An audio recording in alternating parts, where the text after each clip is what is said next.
This entitled mum is jealous of this family flying first class. Not only do they whisper something nasty as they walk past, but what they try to do next takes everyone by surprise. Happy birthday if today's your birthday, and on with the show. I was a store manager for a semi-well-known women's clothing store for 12 years. I left retail altogether 2 years ago. This story is several years old and takes place Black Friday. The company I worked at didn't really have any sales on Black Friday, as they always had clearance markdowns every week. As store manager, I was required to be there at 7 AM when we opened. I didn't get off until about 4 PM that day. I had closed the day before Thanksgiving, from our manager's schedule from corporate. We were told that any overdue layaways needed to be put back on the floor Wednesday night, so we wouldn't miss any if we were close to making our monthly bonus Saturday night at close. So I put all overdue layaways back. There were quite a few, as we had been extremely busy and hadn't put any back. I realized this meant no one had probably called our customers, informing them their layaway was due. We always tried to do this, but for some reason we hadn't done it, due to being busier than normal. For retail folks, this meant that we were up 15% for the year from our normal 1 to 3% previous years. Anyways, Friday morning around lunchtime, EM enters. She comes up to the register after looking around and says she wants to pick up her layaway. I immediately recognize her as she shops at several of our company's surrounding stores. I remembered putting her layaway back as it was 2.5 weeks overdue. I told her I was sorry, but I cleaned out all overdue layaways Wednesday night. She went off on me. She dropped the F-bomb a few times, called me and my employees idiots, you name it. She then says, "I want my money back then, in cash." I'm sorry, but as you know, our policy doesn't allow for layaway refunds to be given back in cash. It is required to be put on a gift card. Since when? Since the beginning of this year. She said she wanted to speak to my manager. I started backing up towards the store phone as I waved and told her I was the store manager. She says for me to get my district manager on the phone. So I called my DM, explained the situation, all the while customer is speaking quite loudly and my DM can hear her. Is that her? Yes. Let me talk to her. I don't need to talk to her. Tell her she can bring her receipt showing how she paid every payment. I will allow you to give her the money back with how she is paid. Otherwise, she goes on a gift card. Okay, let me know if she's okay with that, and if not, I'm in the next town over store. I can be there in 10 minutes. Okay, bye. Me to EM. So DM will allow me to give you cash back. EM smiles really big. But you have to have all the receipts showing you paid cash. EM's face falls. Okay, fine, I'll be back. I'm going home to find my receipts. All my employees are looking at me like, wow. As I'm walking the store, I got to thinking, you know what? I'm gonna show her some grace. I went and pulled her layaway slip, found everything in her layaway, and put it aside. She came back with her daughter, ED about 20 minutes before the end of my shift. She walks up to me and tosses her receipts on the counter and says, "There, now about my money." Well, I wanted to let you know that after you left, I pulled your layaway slip and went and found all of your items. They had not sold yet. Here they are. But I want you to understand something.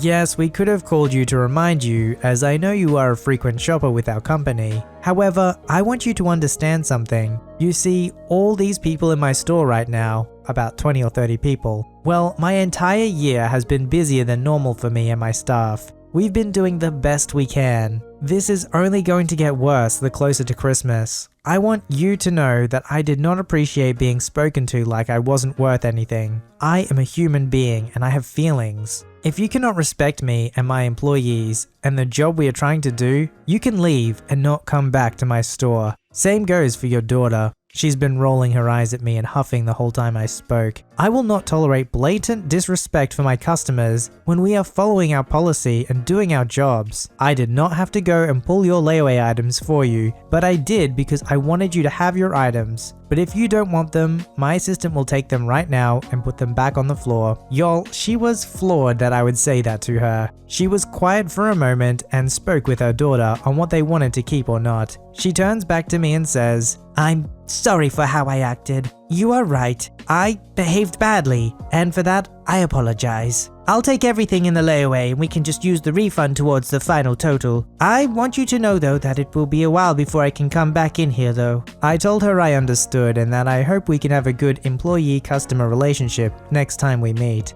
I ran into her at another store one day months later when I was helping the store manager out. She came up and gave me a hug and said she was gonna come and see me soon in my store. She was there the next week. Well, I gotta say, most stories don't end this way with a nice little happy ending, but it is nice to hear every now and then. Sometimes kindness can cut through a hard heart and actually can make a difference. So my family and myself were flying back from a ski trip. This is important. Now the day we left the mountain, it shut down due to the virus. Now we considered ourselves lucky. However, there were people just arriving that day who had to cancel their skiing plans. So we are just boarding the flight and normally they have a separate ramp for first class and economy. This is important because it's how we meet EP. So we board the plane first and take our seats. Now, keep in mind that this is a 5 to 6 hour flight, so the first class or cabin has 20 or so seats. So after our zone boards, the next one boards, and so on, until the entitled family comes. They consist of a mother and her 2 kids that looked around 13 and 15 respectively. As they passed, they whispered, "Spoil," under their breath. I didn't think much of it until we were in the air. 1 hour passes and I'm reading/watching a movie and I see the 15-year-old EK walk into the cabin. She stares and looks around for a few minutes and then goes back. I again just brush it off and go back to reading. Shortly after that, they start serving the first meal. I ordered a steak and mashed potatoes. As the meals are being served, EK returns with her sister. They looked shocked at the food. To be fair, it looked better than most standard airline foods, and walked up and down the aisle. Then a flight attendant told them to leave as they weren't supposed to be there. Another 15 minutes passes by, and I see the entitled mother wandering the cabin alone, and a flight attendant asked her if she was here to see anybody. She said no and is asked to leave. She then asked the flight attendant if she can trade places with one of the first class passengers. And the flight attendant says that she can if she gets permission from the passenger she wishes to trade with. Now, we have to understand that this is not normal. She should have said no. I'll elaborate on that later. So she heads back to bring her kids and notices that I'm the only one that does not have headphones on. Now, I kid you not, that crazy woman actually asked me to trade seats. Now I could have said screw off, but I watched this situation come to be and wanted to see how it played out. So I asked her, why should I give up my seat? Well, our skiing trip was cancelled and we've been saving up for it for years, and my girls just want to have something special. Keep in mind that the rest of my family is sleeping. 15-year-old kid. Plus you're a spoiled brat. You don't need it as much as us. Loser! I knew that this was too much for me to handle, so I woke my parents across the aisle. What's this about? We need your seats. We've had a long day, and my kids are disappointed that other kids can fly first class. Now my parents are the most respectful people I know, but when someone insults our family, she gets, ticked off. We're not giving our seats to your poor butts. I know that was harsh and mean, but everyone was upset and the virus made everyone nervous and tense. Not an excuse, but just telling it as it happened. At this point, most people are telling them to get out, and the 15-year-old says, "This bee deserves to be a coach." That was the last straw for my mum. She got the flight attendant and they firmly asked them to get out. The entitled mother says, "The other flight attendant said it was okay." She then goes on saying about how she needs this seat and how her kids will never get to go on vacation again because they wasted their money on this one. She is then escorted out by flight crew. 3 hours later, her kids came back at the end to apologize, but ended up saying how we were stuck up. I responded by ordering an ice cream and calling them beggars. Now, I've never personally flown first class, but I don't really see what the point of being envious is. To pay for it, they've either sacrificed on something else, they've worked harder, or they've done something to produce more value than what the entitled parent in this situation has. Obviously, there are exceptions to the rules, and there are people in first class who don't deserve to be there. But even if that was the case, just because something bad happened to you doesn't justify your envy and mean that you somehow deserve the thing that they have. There are a lot of people in the world who can't even afford to go on holidays. So yes, it sucks that you couldn't go on your holiday because of the government lockdown, but maybe having a bit of perspective and realizing there are some people in the world just struggling to survive.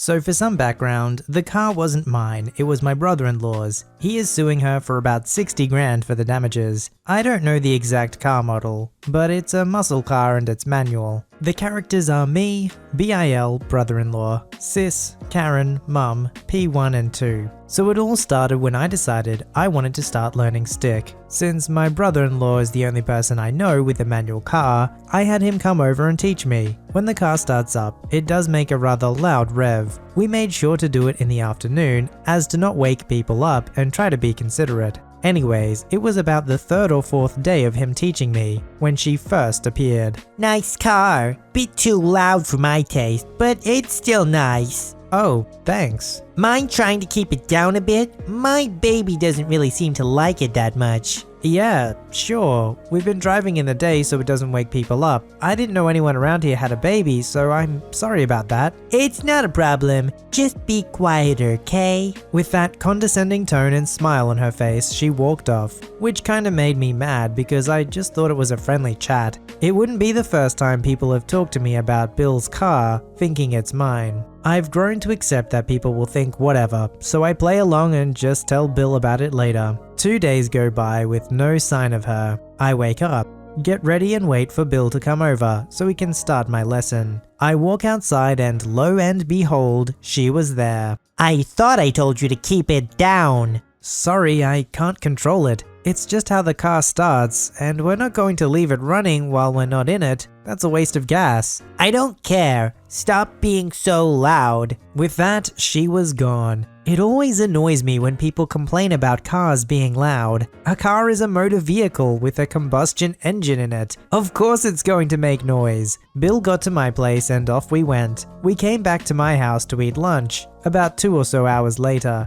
my sister and mum come over and tell Bill and I to go look at the car. The entire driver's side was scratched up and even a tire was popped. Only one person came to mind when I saw it, Karen. We, meaning me and Bill, walked down to her house, which was only a few houses down, and knocked on her door. All we hear come from the other side is, "I'm not apologizing." So this led Bill to say, "Then you better have a good case in court, you B. That's gonna cost a lot more to fix and I'm suing you for every frickin' cent." Maybe keep it down then, you hick.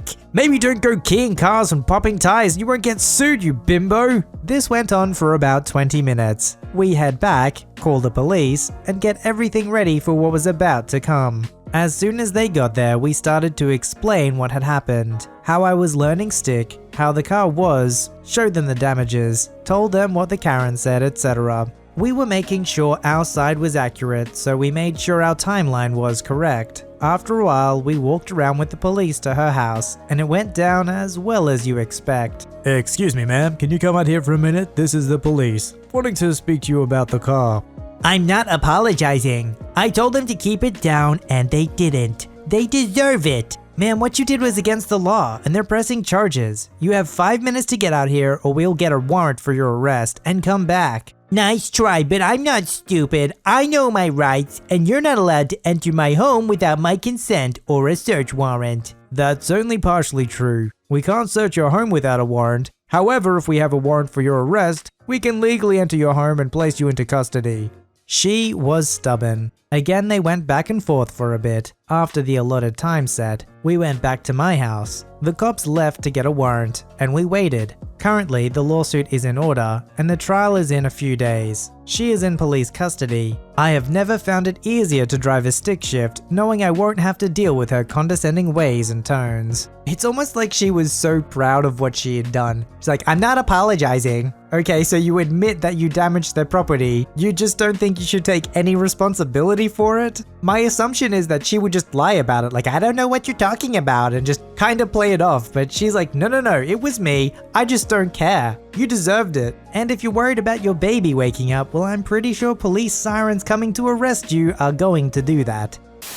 A little bit of a backstory for this. My fiance, who is 24 currently, has mononucleosis, or just the kissing disease. He got it from someone sneezing too close to him, I think. Yeah, you'd hope so. It makes the most sense for specific reasons. It wasn't me due to the fact that I have gotten both strains of the virus, only to exist and you can only get each one once. My blood work also came back negative for me having an activated infection that's been dormant for 4 years now. This is important to be mentioned. However, with my fiance, he's in the top 10% of severe cases, has a severely inflamed liver, which has given him jaundice. Spleen is about 2 times the size it should be, and his gallbladder is a bit inflamed. This stuff is all pretty normal, but is just more severe than it usually should be. So, first day he got put into the hospital. I've been up for about 3 hours, as it was 3 AM when he woke me up with a 102.7 fever, and being slightly delirious from the fever. His mum calls me, and while he's getting a CT scan, I explain to her his test results and that he's positive for mono. I explain to her what it is, and she automatically assumes it's my fault.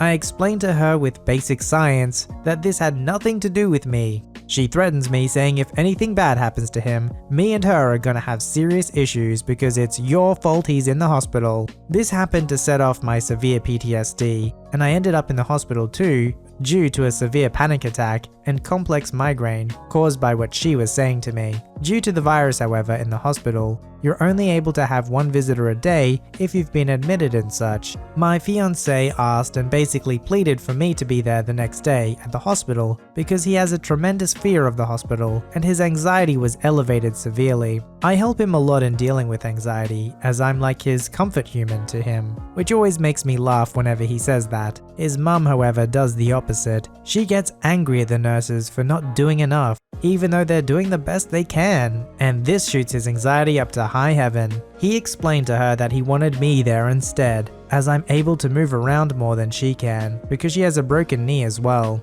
But in her exact words, she says, "I don't really care. I'm going to see you because I can take care of you better than her." So I'm only referred to as her, never by my actual name, that she knows very well. I knew she was going to get ticked, but I got to the hospital at exactly 7:30 the next day. Visiting hours aren't open till 8 and close at 8, all in the hopes of making sure he is okay. I get there and we hear nothing from her for the next couple of hours, like thinking, okay, she cooled down and understood she was being unreasonable and not listening to what her 24-year-old son asked her to do nicely. She then hounds the nurses every hour asking for an update on how he is. If my fiance said he didn't want to give her any information at the time, you could hear her screaming through the phones the nurses have about how she's his mother and that she doesn't have to ask for permission to know his medical records. Side note, she's also logged into his medical records without his knowledge and asked him why he got specific tests done without him telling her, and then proceeded to essentially call me a horrible person because he got his STI and STD tests done. We didn't have any positives, I just had a mandatory one due to my OBGYN requirements, and he sort of said screw it and got his done too when he set up his yearly appointment. She called me again the next day, saying she's seeing him no matter what. I just explain it's her son's decision, not hers again. He wants who he wants in his room, not her. I mute myself and ask him if he wants to see her. He just sighs and complies, but he wants me there the day after, not her. So the day passes. No big deal. As I'm about to head to bed since I have to wake up early, I get a message from her stating that she gives me permission to see him for only this one day. Like, cool, don't exactly need your permission, just need to know if he wants me there or not. I call him to make sure and all is good. Now brings us to yesterday. I get a call from his mum, who says the same thing again, saying she's seeing him no matter what. My fiance, however, begged me to be there today because he hates it there and I've been giving him some sense of peace and home. I just explained to her again that her son wanted me there tomorrow, not her. This is, and I quote from him, "She just sits there and watches the TV, doesn't help me or anything, and I can barely sleep because she talks so loudly on the phone. I just want you there with me. You at least help me out and support me." She called him crying how I was being super mean to her, and that I'm ungrateful and I'm the reason he's in the hospital. I'm legit at a loss for words from this woman. She's brought up my anxiety to a place I've never managed to avoid for quite some time. Nobody likes going to the hospital, it's not a fun place to be. And the one comfort you can have is having somebody close to you that cares about you there. Yes, the mother seems really keen to be there for the son, but it doesn't sound like in the way that actually serves him the best. probably in the way that serves her the best. If she really loved her son, the best thing for him would be what makes him feel best, which would be to have his fiancée there. A good mum would know this. Submit your story to be read on the channel at voiceyherestories@gmail.com and join our Voicey veteran community at r/VoiceyHere. Don't forget to like, subscribe, and hit that bell to never miss an episode. Alright, Voicey veterans, I'll see you in the next one.